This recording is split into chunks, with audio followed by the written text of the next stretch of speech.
E aí, pessoal, vamos começar mais um episódio do podcast Os Sócios, episódio número 115. Estou aqui, como sempre, com Malu Perini, minha esposa host e host do podcast. Olá, pessoal, sejam bem-vindos a mais um podcast. E eu abandono a maior parte dos livros que eu começo. Eu começo a ler, leio umas 20 páginas, eu falo, isso aqui não tá legal, e deixo e pego um outro.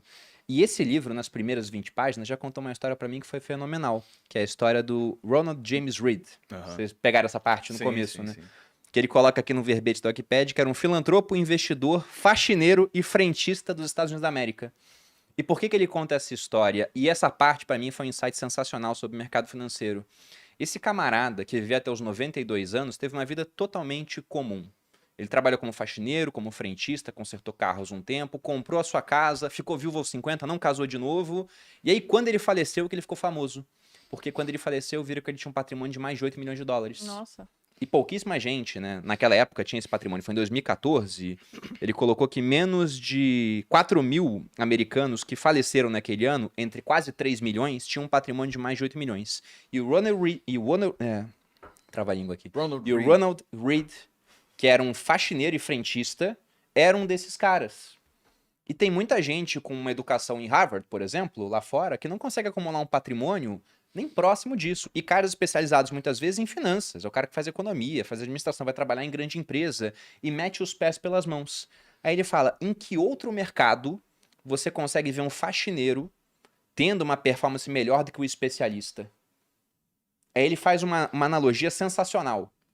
Ele diz assim, você nunca vai ver um faxineiro operando um coração melhor do que um cirurgião.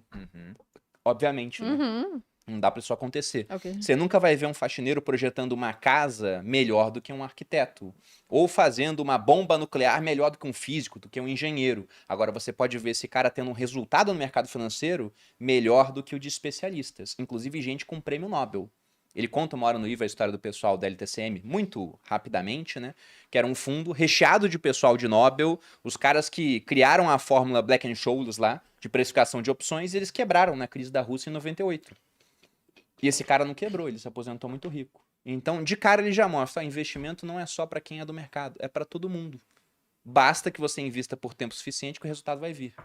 E essa história, inclusive, tem um livro ótimo que eu não sei se tem tradução para português, mas se tivesse seria Quando os Gênios Não Falharam, tem, já alguma coisa tentei assim. comprar. Que é o When Genius Failed, que conta justamente essa história. Foram vários caras extremamente com uma reputação enorme no mercado, prêmio Nobel e tudo mais, que se juntaram para tentar fazer uma arbitragem ali. E o problema da arbitragem é que você tá colhendo moedinha, né? Você aproveita um grãozinho ali que sobra de cada coisa. E para você ganhar dinheiro consideravelmente, você tem que ter uma alavancagem muito grande, porque aí você colhe muitas moedinhas.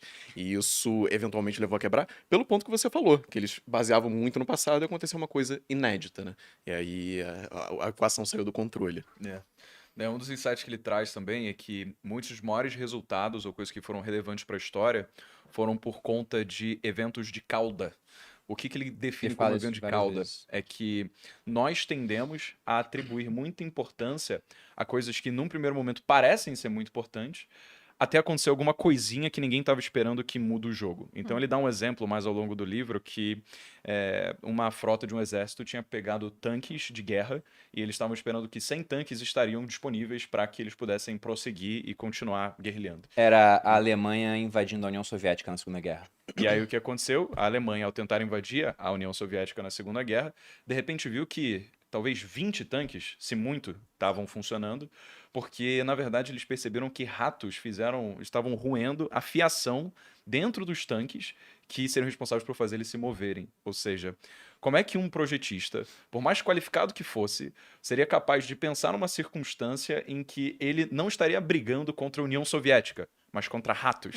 E essas seriam as reais ameaças que ele deveria se preocupar. Não, imagina numa feira, porque tem umas feiras que acontecem assim anualmente, quando era militar eu ia, que é de armamento. Aí é dominado por israelense, né? Vendo o sistema de mísseis dele e tudo. Imagina um cara chegando lá e pensando, isso aqui é a prova de rato? Se o rato fizer um ninho nesse blindado, ele vai continuar resistente? Não tinha como prever esse tipo de coisa.